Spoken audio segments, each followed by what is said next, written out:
শার্টের বোতাম লাগাতে লাগাতে নগ্ন রাইসার দিকে চকচকে 4টি 500 টাকার নোট ছুঁড়ে দিল ক্লায়েন্ট। দাঁতের ফাঁক দিয়ে ইংরেজি গালি দিয়ে মধ্যবয়স্ক লোকটি রুম থেকে বেরিয়ে গেলেন। রাইসা এতক্ষণ মুখে কৃত্রিম হাসি নিয়ে বসেছিল, কিন্তু লোকটির প্রস্থান তার চেহারাকে পাল্টে দিল। 500 টাকার নোটগুলো হাতে নিয়ে সে কান্নায় ভেঙে পড়ল। এই টাকাগুলো জরিনা আপাকে দিতে হবে, তিনি এই পতিতালয়ের সর্দারনি। ক্লায়েন্টকে খুশি করতে পারলে জরিনা আপাও খুশি হন। সেই পতিতার জন্য ভালো খাবারের ব্যবস্থা করা হয়, ভালো কাপড় দেওয়া হয়। আর ক্লায়েন্ট যদি অভিযোগ করে তাহলে তিনি রেগে যান, আর তিনি রেগে গেলে সেই পতিতার জন্য ব্যবস্থা করা হয় নানাবিধ শাস্তির। সেটা হতে পারে গরম লোহার ছেঁকা, অথবা পায়ে বেত দিয়ে বিরামহীন প্রহার, অথবা একাধিক পুরুষ দিয়ে সারা রাত দর্শন। রাইসা টাকাগুলো নিয়ে জরিনা আপার রুমে ঢুকতেই দেখল একটি নতুন মেয়ে এসেছে। কান্না করতে করতে চোখ দুটো ফুলিয়ে ফেলেছে সে, হাত পা কাঁপছে। টাকাগুলো সর্দানির হাতে দিতে দিতে রাইসা হাসি মুখে জিজ্ঞেস করলো, আমাদের নতুন অতিথি আপা? হ্যাঁ, আজই জামাই দেয়া গেছে, 10,000 দেয়া কিনলাম। এই কথা বলতে বলতে রাইসার হাত থেকে টাকাগুলো নিল জরিনা। 2,000 টাকা দিছে ওই বুইরা? জি আপা। রাইসা দেখলো জরিনার চোখ জল জল করছে। সে রাইসার চোয়াল ছুঁয়ে নিজের ঠোঁটে চুমু খেয়ে বলল, তুই তো আমার অন্ধবাড়ির রাজকুমারী রে, কাউকেই অখুশি করিস না। এই মুরসালিন, রাইসার জন্য বিরানের ব্যবস্থা কর। জি আপা, করতাছি। মুরসালিনের ভাঙা কণ্ঠ শোনা গেল। নতুন মেয়েটা বয়ার্ত গলায় বলল, আমাকে যেতে দিন দয়া করে। জরিনা বলল, যাইতে দিমু? 10,000 টাকা দিয়ে কিনছি কি যাইতে দেওয়ার জন্য? জামা খুল দেখি, শরম কাটাইতে হইব। মেয়েটা এবার কান্নায় ভেঙে পড়ল। জরিনা করুণ চোখে রাইসার দিকে তাকিয়ে বলল, কি বিপদ বল দেখি, এমন করলে হইব? 10,000 টাকা দেওয়া লস হইল না? এমনি কচিমাল। রাইসা ঠান্ডা গলায় বলল, আচ্ছা আমি বুঝিয়ে বলছি আপা, বাচ্চা মেয়ে তো, আজ রাতে আমার সাথে থাকুক, আমি সব আদব কায়দা শিখিয়ে দিচ্ছি। থাকুক, তুই তো আজকে ফ্রি, আর কোনো ক্লায়েন্ট নাই, যা ওরে নিয়ে ঘরে যা। রাইসা মেয়েটাকে ইশারা করলো তার সাথে যাওয়ার জন্য। জরিনার রুম থেকে বের হয়ে রাইসার ঘরে ঢোকার সাথে সাথে নতুন মেয়েটি রাইসার পা ধরে বসলো। কান্না করতে করতে বলল, আপু আমাকে দয়া করে যেতে দিন, আমি আজীবন আপনার কাছে কৃতজ্ঞ থাকব, আমাকে সাহায্য করুন। রাইসা 2 হাত ধরে টেনে মেয়েটাকে দাঁড় করালো। অল্প বয়স মেয়েটার, খুব বেশি হলে বয়স 16 কিংবা 17 হবে। মুখ থেকে কিশোরী ভাব এখনো যায়নি। রাইসা মুগ্ধ হয়ে কিছুক্ষণ তাকিয়ে রইল, তারপর জিজ্ঞেস করলো, নাম কি তোমার? রূপসা। বাহ, বাড়ি মিষ্টি নাম। এখানে কি তোমার স্বামী দিয়ে গিয়েছে? মেয়েটি ছলছল চোখে মাথা নাড়ল। রাইসা চোখ বন্ধ করে লম্বা নিঃশ্বাস নিল। তার চোখও ভিজে উঠেছে। বিয়ে কি পরিবারের সম্মতিতে হয়েছে? না, পালিয়ে বিয়ে করেছি। প্রেমের বিয়ে? রূপসা চুপ করে রইল। রাইসা বুঝতে পেরে কথা ঘুরিয়ে বলল, বাসা কোথায়? বুয়াপুর। আচ্ছা, এই জায়গাটা কোথায়? আমরা যেখানে আছি? সেটা তো বলতে পারবো না, মানা আছে। যখন আমাদের পর্যায়ে আসবে তখন সব জানতে পারবে, এই জায়গা কোথায়, কি সমাচার, সব কিছু। রূপসা কোনো উত্তর দিল না, হা করে তাকিয়ে রইল রাইসার দিকে। রাইসা রূপসার সামনে নিজের জামা কাপড় পাল্টে ফেলল। লজ্জায় রূপসা মেজের দিকে তাকিয়ে রইল। বিষয়টা রাইসার দৃষ্টি এড়ালো না। সে হেসে বলল, কয়েকদিনের মধ্যে কত পুরুষের সামনে বস্ত্র বিসর্জন দিতে হবে, আমাকে দেখে লজ্জা পেয়ে আর কি হবে? রূপসা জিজ্ঞেস করলো, আপনি কি নিজের ইচ্ছে এখানে এসেছেন? রাইসা মাথা নাড়ল। তাহলে? জামাই বিক্রি করে দিয়েছে। রূপসা বলল, আমার স্বামী আমাকে সারপ্রাইজ দিবে বলে সারা রাস্তা চোখ বেঁধে এখানে নিয়ে এসেছে। কোথায় নিয়ে যাচ্ছে তাও বলেনি। সারপ্রাইজের কথা শুনে আমিও জিজ্ঞাসা করিনি কিছু। আপনাকেও কি তাই করেছে? রাইসা হেসে বলল, না। রূপসা আর কিছু জিজ্ঞাসা করল না, তবে তার মাথায় আরও অনেক প্রশ্ন ঘুরপাক খাচ্ছে। রাইসা ব্যাগ থেকে সিগারেট বের করে ধরালো। 2 টান দিয়ে রূপসাকে জিজ্ঞেস করলো, অভ্যাস আছে? না, স্কুলে বান্ধবীদের সাথে মজা করে একবার 1 টান দিয়েছিলাম। আমি তো কাশতে কাশতেই শেষ। এই কথা বলে খিলখিলিয়ে হেসে উঠল রূপসা। রাইসা সিগারেটের দুয়ার মাঝ দিয়ে দেখল চোখে পানি নিয়ে হেসে যাওয়া এক অবুঝ কিশোরীকে। কয়েকদিনের মধ্যেই যে পরিচিত হতে যাচ্ছে ভয়ঙ্কর বাস্তবতার। রাইসা পতিতালয়ের সদর দরজার সামনে দাঁড়িয়ে রয়েছে। মুখে হালকা মেকআপ, পরনে মখমলের শাড়ি, দেহের প্রতিটি বাজ বোঝা যাচ্ছে। বেশ কয়েকটি লোক বিপরীতের টং দোকানে বসে চা খাচ্ছে আর একটু পরপর রাইসার দিকে তাকিয়ে কুৎসিত হাসি দিচ্ছে। প্রথম দিকে এইসব রাইসা একদম সহ্য করতে পারত না, এখন সয়ে গেছে। হঠাৎ একটা দামি গাড়ি এসে পতিতালয়ের সামনে থামলো। ভেতরে কে আছে তা দেখা যাচ্ছে না, গাড়িতে কালো গ্লাস লাগানো। গাড়ির সামনের দরজা খুলে একজন অল্প বয়স্ক ছেলে বের হয়ে এলো। শরীর একদম কাঠির মতো চিকন, যেন বাতাসে উড়ে যাবে। এক কথা মনে হতেই রাইসা মুখ চাপিয়ে বেশ কিছুক্ষণ হেসে নিল। চিকন ছেলেটি এদিক ওদিক তাকিয়ে কাকে যেন খুঁজতে লাগলো। তারপর নিরুপায় হয়ে রাইসার সামনে এসে জিজ্ঞেস করলো, মিস জরিনা কি এখানে থাকেন? রাইসা উদাস কণ্ঠে বলল, মিস নয়, মিসেস জরিনা। উনি বিবাহিত, এই পর্যন্ত 3টি বিয়ে করেছেন। ছেলেটি অপ্রস্তুত হয়ে বলল, দুঃখিত, আমি বুঝতে পারিনি। রাইসা আবার হেসে বলল, জি, এখানেই থাকে, ভেতরে যান। ছেলেটি পকেট থেকে রুমাল বের করে কপালের গাম মুছল। রাইসার দিকে তাকিয়ে একটু হাসার চেষ্টা করে হন হন করে পতিতালয়ের ভেতরে ঢুকলো। ছেলেটি ভেতরে চলে যাওয়ার পর রাইসা আবার মুখ চেপে হাসতে শুরু করলো। জরিনা মুখ ভর্তি পান চিবোচ্ছে। তার সামনে রাজু দাঁড়িয়ে আছে। জরিনা ইশারায় বসতে বলল। রাজু অস্বস্তি নিয়ে জরিনার সামনে বসলো। পানের পিচকি ফেলে জরিনা বলল, তুমি আফজাল স্যারের পিএস না? জি আপা। চিনছি। স্যার কেমন আছেন? শরীরের অবস্থা খুব একটা ভালো না। এখন কি স্যারের বডি ম্যাসাজের মেয়ে লাগবে? না, আসলে বিষয়টা তা নয়। স্যারের ভয়ঙ্কর একটি রোগ ধরা পড়েছে। কী রোগ? রাজু কিছুক্ষণ চুপ করে থেকে জরিনাকে সব খুলে বলল। সব কিছু শুনে জরিনা কপাল কুঁচকে বসে রইল। পানের ডালা থেকে নতুন একটি বানানো পান মুখে পুষতে পুষতে বলল, দেখো বাছা, আমি খারাপ, বহুত খারাপ, কিন্তু অমানুষ না। আমি জেনে বুঝে আমার মেয়েদের সাথে এই অন্যায় করতে পারবো না। তুমি অন্য কোথায় গিয়ে দেখো। রাজু অনন্যের সুরে বলল, কিন্তু স্যার অনেক আশা করে আপনার কাছে পাঠিয়েছে। ওনার বিশ্বাস আপনি ওনার শেষ ইচ্ছা পূরণ করবেন। এতদিন আফজাল স্যারের কোনো কথা আমি ফেলে নাই। যখন যারে চাইছে তার খেদমতের জন্য পাঠিয়ে দিছি, কিন্তু এখন আর সম্ভব না। এই অবিচার আমি করতে পারতাম না। আপনি যত টাকা চাইবেন স্যার দিবে। প্রয়োজনে খালি চেক আপনার হাতে দেওয়া হবে, আপনি যাতে টাকার অঙ্ক বসিয়ে নেবেন। জরিনা আঙ্গুলের লেগে থাকা চুন দাঁতে লাগাতে লাগাতে বলল, ঠিক আছে, আমি চিন্তা করে দেখি। কেউ যদি রাজি হয় তাহলে জানাবো। রাজু ইতস্ত করে বলল, আসলে স্যারের বিশেষ পছন্দ আছে। জরিনা ব্রুকুচকে বলল, মানে? আপনাদের এখানে রাইসা নামের যে মেয়েটা আছে, স্যারের সেই মেয়েটাকে পছন্দ। জরিনা পান চাবানো বাদ দিয়ে হা করে রাজুর দিকে তাকিয়ে রইল। উত্তরে সে কি বলবে বুঝতে পারল না। রাজু মাথা নিচু করে বসে রইল। চারদিক থেকে অদ্ভুত অদ্ভুত সব আওয়াজ আসছে। মেয়েদের হাসির শব্দ, কেউ কেউ আবার গলা ছেড়ে অশ্লীল গান গাইছে। চাপা আর্তনাদও শোনা যাচ্ছে। এই আর্তনাদ কষ্টের।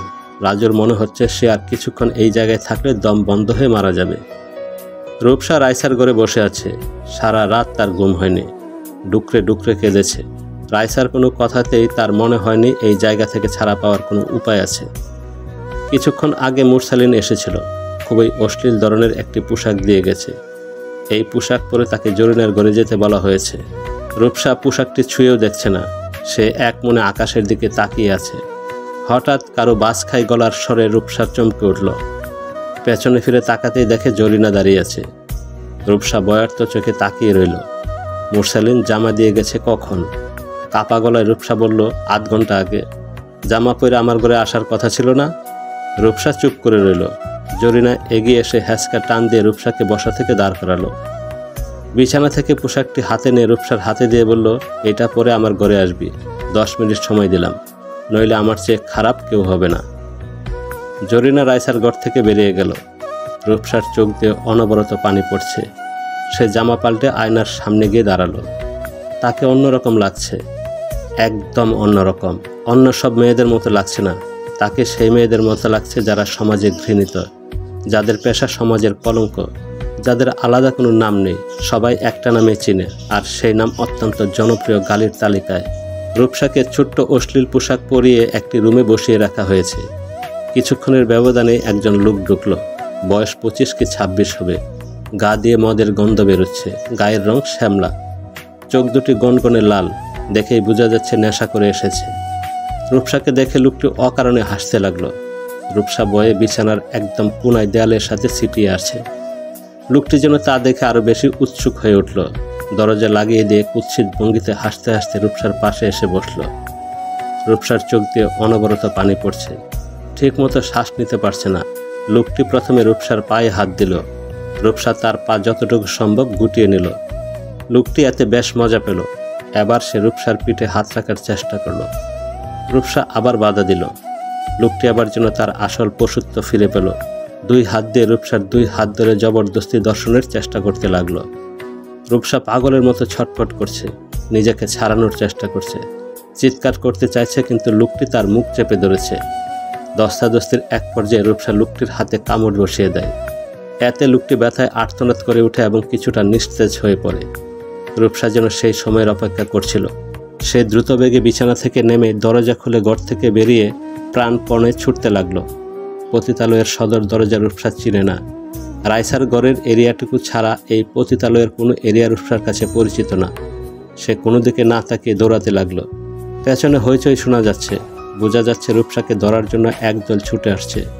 হন্যে হয়ে দৌড়াতে দৌড়াতে রূপসা একসময় মেন গেট খুঁজে পেল। ওই তো কাঁচা রাস্তা দেখা যাচ্ছে, রিক্সা চলাচল করছে। রূপসা আনন্দে আত্মহারা হয়ে গেল। কোনো দিকে না তাকিয়ে সে মেন গেটের দিকে ছুটতে লাগলো। হঠাৎ অসাবধানবশত একটি ইটের টুকরায় হুঁচট খেয়ে রূপসা পড়ে গেল।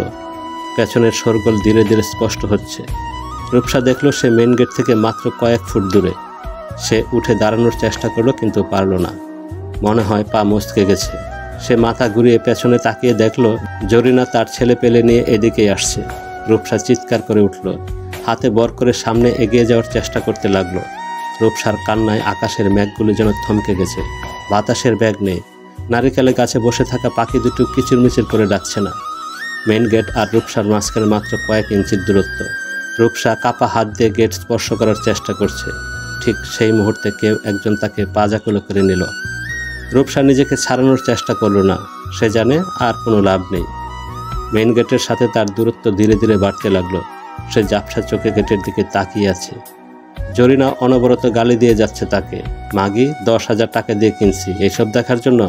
জামাইয়ের সংসার করে খাইতে পারস নাই, খালি ছলাৎ ছলাৎ সবসময় না? এই ভুলের কোনো ক্ষমা নেই। এই রফিক, ওরে আমার ঘরে নিয়ে যা। অবস্থা একটা তো করাই লাগবো আজকে। রফিক মাথা নেড়ে রূপসাকে নিয়ে ঘরে চলে গেল। রাইসা এতক্ষণ ক্লায়েন্টের সাথে ছিল। ক্লায়েন্ট বিদায় দিয়ে সে তার রুমে যাওয়ার সময় দেখল জরিনা গনগনে লাল রড নিয়ে নিজের রুমে ঢুকছে। রাইসা এক মুহূর্ত দেরি করল না। দ্রুত পায়ে নিজের ঘরে ঢুকল। না, এখনও তো রূপসা নেই। সে নিজের ঘর থেকে বের হয়ে পা চালিয়ে জরিনার ঘরে যেতে লাগলো, কিন্তু ততক্ষণে অনেক দেরি হয়ে গেছে। দরজার সামনে পৌঁছতেই রূপসার আর্তনাদ শোনা গেল। রাইসা পর্দা ফাঁক করে দেখল রূপসার 2 পায়ের তলায় গরম রোডের ছেঁকা দেওয়া হচ্ছে। মেয়েটা কাটা কবুতরের মতো ছটফট করছে। রফিক আর জিল্লু তার হাত এবং পা ধরে রেখেছে। রাইসা কিছু বলল না। ধীরে পায়ে সে নিজের রুমে চলে এলো। বিছানায় পা তুলে বসলো।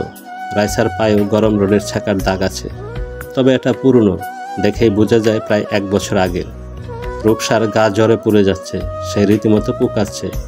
রাইসা তার পাশে বসে জলপট্টি দিয়ে দিচ্ছে। রাইসা রূপসার মাথায় হাত বুলিয়ে দিতে দিতে বলল, পাগলি মেয়ে, কেন এইভাবে বের হয়ে যেতে নিয়েছিলি? এখানে এসব করা যাবে না, ওরা মেরে ফেলবে তোমাকে। রূপসা একগাল হেসে বলল, বেঁচে থেকে এই কাজ করার চেয়ে মরে যাওয়াই তো ভালো আপু। তখন যদি বাবা মার কথা শুনতাম, যদি পালিয়ে গিয়ে বিয়ে না করতাম। বাবা ঠিক বলতেন আমার স্বামীর কথা, ছেলে ভালো না, নেশা করে। বিশ্বাস করিনি। তোমার মা বাবার সাথে কথা হয় না? মার সাথে হতো, বাবা রাগ করে কথা বলেন না। তোমার বয়সও তো অল্প, কিসে পড়াশোনা করতে? Inter first year. রূপসা কিছুক্ষণ চুপ করে থেকে রাইসার হাত ধরে বলল, আপু, আমাকে এই জায়গা থেকে বের হতে সাহায্য করো প্লিজ। প্লিজ আপু, আমি এখানে বাঁচতে পারবো না। আমি মা বাবার কাছে যাব। এমন সময় রুমে সুরমা প্রবেশ করলো, হাতে জ্বরের ওষুধ। রূপসা রাইসার হাত ছেড়ে দিল। সুরমা বলল, নাও, ওষুধটা খেয়ে নাও রূপসা। রূপসা বলল, না। সুরমা বলল, জিদ দেখে লাভ হবে না, ওষুধ খেয়ে নাও। রূপসা কথা না শোনার বান করে রইল। রাইসা বলল, আচ্ছা সুরমা, রেখে যা, আমি খাইয়ে দিচ্ছি। সুরমা ওষুধ টেবিলের উপর রাখতে রাখতে বলল, একটা কথা শুনলাম বাসা বাসা। রাইসা ব্রু কুঁচকে বলল, কি কথা? আফজাল সাহেবের নেক্সট পছন্দ তুই, সে তোকে চায়। তার জন্য নাকি খালিদ চেক জরিনা আপার হাতে ধরিয়ে দিতেও রাজি হয়েছে। যত খুশি তত অ্যামাউন্টের টাকা ভরতে পারবে সে। রাইসা অবাক হয়ে বলল, কি বলিস এসব? আর এ খবর এখন পর্যন্ত আমার কানে আসলো না? আসেনি, তার কারণ আছে। কি কারণ? সুরমা রূপসার দিকে একবার আর চোখে তাকিয়ে বলল, বাইরে আয় বলছি। রাইসা সুরমার সাথে বাইরে গেল। কিছুক্ষণ পর ফিরে এলো। রূপসা অচেতনের মতো পড়ে রয়েছে। রাইসা তার মাথায় হাত বুলিয়ে দিতে লাগলো। কি পবিত্র লাগছে মেয়েটিকে দেখতে। রাইসা আফজাল সাহেবের বাড়ির ড্রয়িং রুমে বসে আছে। পরনে জর্জটের পাতলা শাড়ি, হাত কাটা এবং বড় গলার ব্লাউজটি স্পষ্ট বোঝা যাচ্ছে। রাজু না চাইতেও তার চোখ বরাবর সেদিক চলে যাচ্ছে। রাইসার তাতে কোনো মাথা ব্যথা নেই। তাকে 1 কাপ দুধ চা খেতে দেওয়া হয়েছে, সাথে কেক, বিস্কুট, চানাচুর এবং 3 পদের মিষ্টি। রাজু তার সামনে দাঁড়িয়ে আছে। রাইসা বলল, আপনি দাঁড়িয়ে আছেন কেন, বসুন। রাজু মাথা নেড়ে বলল, না ম্যাডাম, আমি বসবো না। আফজাল সাহেবকে বলেছেন আমি এসেছি? জি, বলা হয়েছে, স্যার এক্ষুনি চলে আসবেন, আপনি দয়া করে আর একটু অপেক্ষা করুন। রাইসা সম্মতি জানালো। সে চায়ের কাপ ছুঁয়েও দেখেনি। ছুঁয়ে দেখবে কিনা তা নিয়ে দ্বিধাদ্বন্দ্বে ভুগতে লাগলো। অথচ এসব চা নাস্তা তাকেই খেতে দেওয়া হয়েছে। রাজু বলল, ম্যাডাম, চা ঠান্ডা হয়ে যাচ্ছে। আমাদের চা বানানোর খালা অনেক ভালো চা বানায়, টেস্ট করে দেখুন। রাইসা চায়ের কাপ হাতে নিতে নিতে বলল, চা বানানোর খালা মানে? এই বাড়িতে সব কাজের জন্য আলাদা আলাদা মানুষ নিয়োগ করা। যে চা বানায় তার কাজ শুধু চা বানানো। সকালের নাস্তার জন্য আলাদা বাবুর্চি, দুপুরের জন্য আলাদা, রাতের জন্য ঠিক তাই। রাইসার খুব ইচ্ছে করলো জিজ্ঞেস করতে কফি বানানোর জন্য আলাদা কাউকে রাখা হয়েছে কিনা, কিন্তু সে কোনো প্রশ্ন করল না, চায়ের কাপে চুমুক দিল। ঠিক সে সময় আফজাল হোসেন প্রবেশ করলো ঘরে। রাইসা চায়ের কাপটি টেবিলের উপর রেখে উঠে দাঁড়ালো। তিনি হু হু করে হেসে উঠলেন। আরে বসো বসো, দাঁড়াচ্ছ কেন? আমি কি মন্ত্রী মিনিস্টার নাকি? বসো। রাইসা বসলো। আফজাল সাহেব রাজুর দিকে তাকিয়ে ইশারা করতে সে বের হয়ে গেল। আফজাল সাহেব বললেন, রাজু বলল তুমি এখানে এসেছো, জরিনা নাকি জানে না? রাইসা মাথা নাড়ল। জি। তুমি আমার নাম্বার খুঁজে পেলে কিভাবে? আপনার ভিজিটিং কার্ড থেকে। জরিনা আপার ঘরের ড্রয়ারে ছিল, চুরি করে নিয়েছি। Smart lady. কিন্তু আমাকে একটা কথা বলো তো রাইসা, তুমি তো অবশ্যই সব কিছু জানো, তারপরেও কেন রাজি হলে? পরিবর্তে আপনার কাছে অবশ্যই কিছু চাইব বলে। দেওয়া এবং নেওয়ার সম্পর্ক ছাড়া কোনো সম্পর্কই এই পৃথিবীতে বিদ্যমান নয়। আফজাল সাহেব আবার হু হু করে হেসে উঠলেন। চাওয়ার পরিমাণটা অবশ্যই আকাশচুম্বী না, খুবই সাধারণ একটি চাওয়া। আপনি চেষ্টা করার আগেই পারবেন। ঠিক আছে, হয়ে যাবে। ধন্যবাদ। তোমাকে দেখেই বোঝা যায় অনেক ভালো পরিবারের মেয়ে ছিলে। এই অবস্থা হলো কি করে? প্রেম করে বিয়ে করেছিলাম পরিবারের বিরুদ্ধে গিয়ে। আফজাল সাহেব খসখস করে দাড়ি চুলকে বলল, তোমার পরিবার থেকে কোনো পদক্ষেপ গ্রহণ করেনি? বাবা এই দাক্ষাটা নিতে পারেননি, তার প্রেশার বেড়ে যায়। আমি পালিয়ে যাওয়ার দ্বিতীয় দিন তিনি মারা যান। বাবা মারা যাওয়ার পর আমার মাও আমার সাথে যোগাযোগ বন্ধ করে দেন। আর তোমার স্বামী সেই সুযোগ কাজে লাগিয়ে তোমাকে বিক্রি করে দেয়। রাইসা সহজ গলায় বলল, আমার গয়না, বাড়ি, জায়গা, জমি সব বিক্রি করে দেওয়ার পর আমিই বাকি ছিলাম, তাই আমাকেও বিক্রি করে দিয়েছে। যারা নেশা করে তাদের কাছে বউয়ের চেয়ে বোতলের দাম বেশি। আফজাল সাহেব কিছুক্ষণ চুপ করে রইলেন, তারপর বললেন, মদ খাওয়ার অভ্যাস আছে? আছে। আমার বাড়িতে ছোট্ট একটি বার কর্নার আছে, যেতে চাও? রাইসা বলল, যেতে চায়। আফজাল সাহেব উঠে দাঁড়ালো, তার সাথে সাথে রাইসাও উঠে দাঁড়ালো। সে আফজাল সাহেবকে অনুসরণ করে তার সঙ্গে এগোতে লাগলো। বাড়ির এই জায়গাটা ভীষণ সুন্দর। নানান রকমের শোলাইট লাগানো, বিভিন্ন ধরনের মদের বোতল, সব বিদেশি, কিন্তু বারে সার্ভ করার কোনো মানুষ নেই। রাইসা চারদিক দেখতে দেখতে জিজ্ঞেস করলো, আপনার পিয়ে বলছিল এই বাড়িতে সব কাজের জন্য আলাদা আলাদা লোক রয়েছে, কিন্তু বারে সার্ভিংয়ের জন্য কেউ নেই? আফজাল সাহেব দুটো কাচের গ্লাসে রেড ওয়াইন ডালতে ডালতে বলল, কিছু কিছু সময় মানুষের একান্তে সময় কাটাতে ইচ্ছা করে। আশেপাশে কোনো মানুষকে সহ্য হয় না, তখন আমি এই জায়গায় আসি, তাই কাউকে রাখা হয়নি। দুটো কাচের গ্লাসে অর্ধেক করে ওয়াইন ঢেলে রাখা, দূর থেকে বেশ সুন্দর লাগছে দেখতে। রাইসার ওয়াইন খেতে ইচ্ছা করছে না, তবু সে ইচ্ছার বিরুদ্ধে গ্লাস হাতে নিল। আফজাল সাহেব জিজ্ঞেস করলো, আচ্ছা তোমার কি মনে হয় মানুষ একা বাঁচতে পারে, বন্ধু ছাড়া, সঙ্গী ছাড়া? রাইসা অন্যদিকে তাকিয়ে বলল, পারে, তবে ছেলে মানুষ সবচেয়ে বেশি একা বোধ করে বিছানায়। তখন তার সঙ্গীর প্রয়োজন হয়, খুব প্রয়োজন হয়। আফজাল সাহেব রাইসার দিকে তাকিয়ে আছে। মেয়েটা সুন্দর, ভয়ঙ্কর সুন্দর। এত সুন্দর একটি মেয়ের জীবনও সুন্দর হওয়া উচিত ছিল। আকাশে ভেসে বেড়ানো মুক্ত মেঘের মতো সুন্দর। মেয়েটার বয়স খুব বেশি হলে 25 হবে। এই বয়সের মেয়েরা স্বামীর সংসার নিয়ে খুব উৎসুক থাকে। রোজ রাতে স্বামীর সাথে ঝগড়া করে প্রথম ছেলে হবে নাকি মেয়ে হবে তাই নিয়ে। প্রতিদিন নতুন নতুন রেসিপি দেখে রান্না করে স্বামীর কাছে প্রশংসিত হতে চায়। কিন্তু সেই বয়সে এসে এই মেয়ে কি করছে? বাস্তবতা কি এতটাই জঘন্য, এতটাই কঠিন? আফজাল ওয়াইনের গ্লাস রেখে দিয়ে বলল, চলো বেডরুমে যাওয়া যাক, বাকি কথা না হয় সেখানেই হবে। রাইসা মাথা নাড়ল। আফজাল সাহেবের পিছে পিছে সে শুবার ঘরে ঢুকল। রূপসা কালো গ্লাসে গেরা একটি প্রাইভেট কারের সামনে দাঁড়িয়ে রয়েছে। গাড়িতে উঠবে কিনা বুঝতে পারছে না। সে পেছনে ফিরে তাকালো। রাইসা পতিতালয়ের মেন গেটের সামনে ছলছল চোখে তাকিয়ে আছে। রূপসাকে ইশারা করে সে বলল তাড়াতাড়ি গাড়িতে উঠে বসতে, হাতে সময় অনেক কম, যে কোনো সময় যে কেউ এইদিকে চলে আসতে পারে, রূপসাকে দেখে ফেলতে পারে, তখন সে এই কারাগারে আজীবনের জন্য বন্দী হয়ে যাবে। রূপসা গাড়ির দরজা খুলে শেষবারের মতো পতিতালয়ের দিকে তাকালো। সস্তা বাল্ব জ্বলছে জায়গায় জায়গায়, হলুদ কমলাটে রঙের আলো বেরোচ্ছে। সেই আলোয় এই পুরো জায়গাটাকে জীবন্ত মৃত্যুপুরী বলে মনে হচ্ছে। এখানকার প্রতিটি মেয়ে যেন এক একটি মৃত আত্মা। তাদের শরীর আছে, শরীরের ভেতর রক্ত মাংসের গড়া একটি হৃৎপিণ্ড আছে, কিন্তু মন বলে কিছু নেই, অনুভূতি বলে কিছু নেই। দু চোখে কোনো স্বপ্ন নেই, আশা নেই, জীবনে কোনো ভালোবাসাও নেই। এরা মানসিকভাবে মৃত। এদের মোনাজাতে কখনো পরিবার উঠে আসে না, ভালোবাসার মানুষটির নামও উচ্চারণ হয় না। এরা সৃষ্টিকর্তার কাছে সর্বস্ব শরীরের মৃত্যু কামনা করে। রূপসা আকাশের দিকে তাকালো। আকাশে চাঁদ নেই, লক্ষাধিক তারা মিটমিট করে জ্বলছে। আজকে অমাবস্যা? মনে তো হয় না। তাহলে আকাশে চাঁদ নেই কেন? পরিবেশ এত থমথমে কেন? রূপসার মুক্তিতে কি তারা খুশি নয়? হঠাৎ জোরো হাওয়া শুরু হলো। সেই জোরো হাওয়ায় ভেসে আসছে মৃত্যুর গন্ধ, ভেসে আসছে শত শত তরুণীর আর্তনাদ। সম্মান হারানোর আর্তনাদ। না, আর এক মুহূর্ত এখানে থাকবে না রূপসা। মুক্তির স্বাদ যে একবার পায়, সে পরাধীনতার মাঝে বাঁচতে চায় না। গাড়ির দরজা লাগিয়ে দিল রূপসা। গাড়ি স্টার্ট দেওয়ার শব্দ শোনা যাচ্ছে। রাইসা তাকিয়ে দেখছে রূপসার ফিরে যাওয়া। সেই গাড়ি তাকে নিয়ে যাচ্ছে তার নিজ গন্তব্যে, যেখানে মেয়েটা নতুন জীবন গড়ে নেবে। বয়ার্ত সেই চোখ দুটিতে থাকবে অজস্র স্বপ্ন। আফজাল হোসেন বারে বসে হুইস্কি খাচ্ছেন। তাকে আজ বেশ ফুরফুরে মেজাজে দেখা যাচ্ছে। এমন সময় রাজু ফোন করে জানালো রাইসা এসেছে। আফজাল রাজুকে বলল রাইসাকে বারে পাঠিয়ে দিতে। মিনিট 10-এর মধ্যে রাইসা বারে প্রবেশ করলো। চোখ লাল, শরীরের বিভিন্ন জায়গায় কেটে ছুঁড়ে গেছে। আফজাল সাহেব চোখ বড় বড় করে বলল, কি হয়েছে তোমার? একই অবস্থা। গতকাল রূপসাকে পালাতে সাহায্য করেছে বলে আমাকে মেরেছে। কি বলো? ধরা পড়লে কিভাবে? সুরমা বলে দিয়েছে। রূপসাকে গাড়িতে উঠতে দেখে ফেলেছিল সুরমা। ভাগ্য ভালো যে আর একটু আগে দেখেনি, তাহলে মেয়েটাকে বাঁচাতে পারতাম না। এখানে এলে কিভাবে? তোমাকে আসতে দিল? রাইসা একগাল হেসে বলল, দিল। আমাকে রেখে নিজের ব্যবসা নষ্ট করবে নাকি?